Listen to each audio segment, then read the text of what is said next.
Top 10 exciting motorcycles soon to be available in development.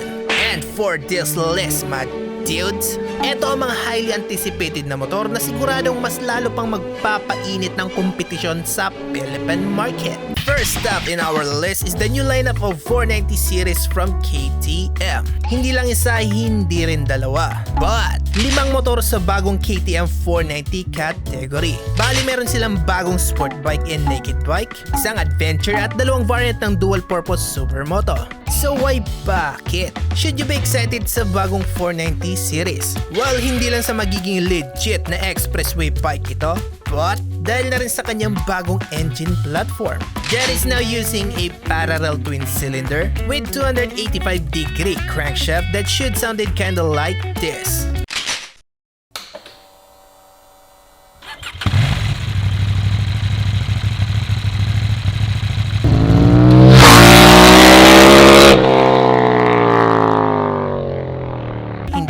But also mag-expect ka na rin ng parehong high premium specs na meron sa bagong RC390. Like the adjustable WP inverted forks and monoshock, quick shifter and cornering ABS, that is, optimized through a full-color TFT display.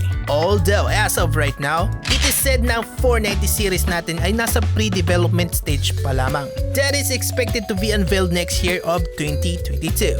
Next bike naman natin is the Benelli 302 Single. Yes! Panahon na para makapag-introduce ng full-fledged sport bike ang Benelli PH. Kailangan talaga nilang i-launch ito sa Pinas para mas lalo pang makilala ang brand nila.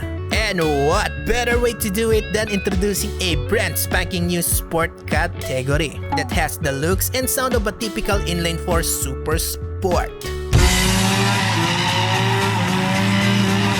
That, my dude, is all thanks to the 300-degree crankshaft instead of the regular 180-degree parallel twin engine. This engine, my dude, is capable of producing a max power of around 38 HP and a 26 Nm of peak torque. Since bagong updated redesign ito ng model, nagkaroon ito ng mga bagong updated components gaya ng full-color TFT display, preload adjustable inverted forks and monoshock, then a dual 4-piston calipers for its brake system. As you can see, nagkaroon din siya ng bagong redesigned bodywork na ngayon ay gumagamit na ng full LED lights. Not to mention with its redesign, mas gumaan siya ng less than 22 kg from the previous generation. That is now at 182 kg only. Then pangatlong motor sa lista natin is the Vogue 250 RR. Will this 250cc be enough to replace the current 300cc variant natin sa Pinas? Dude, that's a big yes! Don't be fooled dahil lamang sa mas mababang displacement nito. Kasi ang totoo niyan, power output ng makina nito ay kasing lakas na ng current 300cc variant. And this 250 RR can spit out the same 29 HP and a 23 Nm of peak torque. At hindi lang yan, dahil kasing bigat lang din ito ng isang 150cc of just around 147 kg. It also get a decent set of brakes na naka 4-piston radially mounted calipers paired with dual channel ABS. It also got a TFT display with phone connectivity. Although it's still a single-cylinder engine, I assume na hindi ito lalayo sa presyo ng previous generation na nasa 160,000 pesos. Pero kung big deal do yan sa yung mas pinaliit na displacement, sa next update ng Vogue ay maglalabas ulit sila ng mas malaking displacement, which is a 350cc and a 500cc variant, as you can see right here. Next bike, it's the newly updated Honda CBR 500 Single. Sa unang tingin, siguradong hindi mo mapapansin ang mga nabago dito. But ang ginawang update dito ng Honda is more of a evolution rather than the next generation model. So, yup, ang mga napalitan dito is the components. At sa sobrang dami, aabutin tayo ng siyam-siyam, so flash ko na lang sa screen. Bale sa upgrade ng CBR 500R 2022 model, ngayon meron na siyang identical components from the CBR 650R. And one of the major upgrades dito ay ang mas pinagaan nilang overall weight by optimizing some of the components. Dapat ito na yung nilabas nila noong una pa lamang with its new yayamanin na components, expect a major bump up sa price. Next, mad dude, is the CF Moto SRC21. Dude, kalma lang. As of right now, prototype pa lamang ang meron tayo. Pero dahil sa almost 100% complete na ang pinakita nilang unit, expect a soon mass production of its unit. Siguradong merong malaking plano dito ang CF Moto. It may not get the overkill specs of the prototype model. It definitely will get a decent set of components that will surely surpass its competitors from performance to price ratio. Plus the facts that it will have a middleweight displacement of 400 to 650cc parallel twin 270-degree crankshaft. Ewan ko na lang kung hindi ka pa dyan titigasan. Anyway, moving on sa isa pang Chinese bike, the FKM 3GP. Now it's been quite some time since they announced that they will be releasing this model by the third quarter of this year. Obviously, there's going to be a delay, but it will definitely get here in the Philippines. So please, calm down your tits, my dude. But the question is, reliable naman kaya ang Chinese bike na yan? Well, dude, if you're a big fan of CF Moto 300 SR, pareho lang ang ginamit dito from the exact same engine from CF Moto. Kahit yung exhaust pipe is practically identical. But other than that, sariling gawa nila ang motor from scratch, which was developed through an extensive participation in major big race events in China. Kumbaga doon nila hinulma ang motor by collecting an actual data. This is not your average Chinese clone bike na magsasalpak ng ganito, salpak ng ganyan. Eto ay siguradong ma-appreciate mo once you take a closer look from its well-detailed components. Gaya ng napagkagandang cockpit design with its TFT display, plus the big piston gold inverted forks, 4-piston radially disc brake with 2-channel ABS, and a single-sided swing arm. All for the price of around the same as the CF Moto 300 SR, which can be less or more than 165,000 pesos. Kasunod nating motor is the much-awaited Yamaha R15 V4 na nagkaroon ng brand spanking new redesign, plus the premium components such as Yamaha Y-Connect app board connectivity with traction control and dual channel ABS for just the standard version.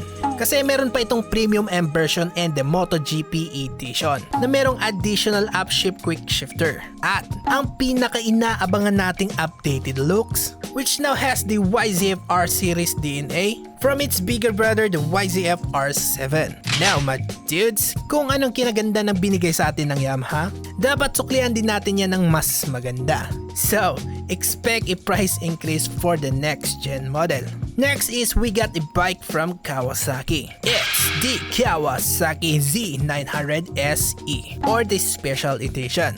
Now, as I mentioned sa naging comparison natin between the Z900 versus the CB650R, ang Z900 natin, my dude, is a bare-bones standard naked bike from Kawasaki. Hindi ibig sabihin sa mas malakas na motor ay gaganda ang performance. Oo, bibilis ang takbo, but in order to fully optimize its potential, especially sa handling department, kailangan maganda din ang sumusuportang components. And that's where the Special Edition comes in. So, for the SE, it now has a Brembo monoblock disc brake with stainless steel braided brake hose and a fully adjustable high-grade front suspension paired with Öhlins S46 rear suspension. With remote preload adjustable, pwede mo na itong i-operate sa kunting himas lang ng iyong kamay. Ngayon sa mga naging upgrade na yan sa SE, Kawasaki claims a greatly improved handling performance that the Z900 deserves. Sport bike kasi, my dude, ay hindi naman yan pang top speed lang. It's all actually about handling performance for excellent banking. Pero hindi ko sinasabing hindi maganda ang stock version. For road condition, especially here in the Philippines, sapat na yung standard version. Ang SE ay para sa mga talagang die-hard racing nating mga rider na gusto ng race-ready na motor right out of the box. Pangsyam sa ating listahan is the GSX-S 1000. And thank God! Nakapag-move on na sila sa kanilang old school styling, which is now in favor of aggressive futuristic design. And it's a very exciting kasi sinyalis na ito na magkakaroon ng soon overhauling design sa mga mas maliit nilang displacement model. But the GSX-S 1000, my dude, is practically the same bike as the 2020 Suzuki Katana. Magkaiba nga lang yung aesthetics nila. Okay na yun manatili sa Katana ang single headlight design kasi classic bike naman talaga ng Suzuki. As for the components, it's got one of the best TFT display in the market. Para maganda din yung ina-navigate mo dito. Gaya na lang ng 5 modes of traction control system and a bi-directional quick shifter system. Yes, up and down shifter na din yan. And a fully adjustable KYB inverted forks and monoshock. At madami pa. Baka hindi ko na matapos itong video natin kung lalahatin natin. But, meron pang full-fledged Sport Touring GT version nito that roughly has the same specs. But, I'm sure hindi pa yan ang isa sa mga inaabangan nyo. So as for our last bike in our list is none other than the Yamaha YZF R7, ang sport bike na pumalit sa YZF R6. So, is this a worthy successor to the legendary YZF R6? No, it's not. But it's a much better alternative. What I mean by this is, ang R7 natin, my dude, is pretty much the same as the naked MT-07 parallel twin with 270-degree crank.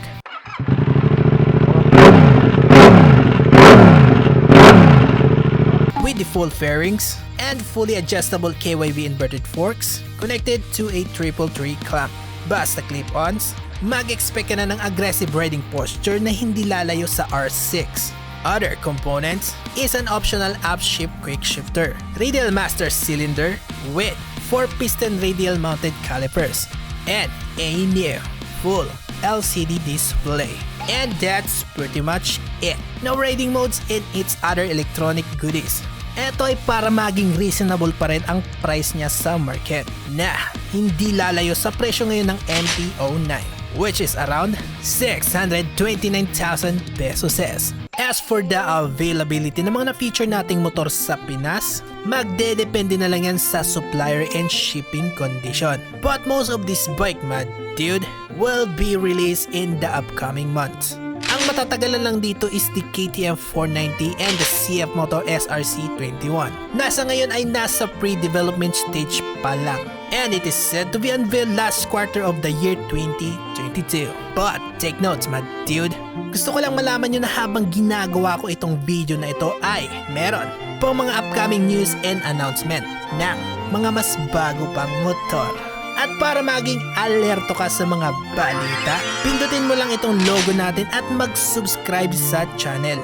As always, my dudes, thanks for watching and see you on the next Chis Chirimismis.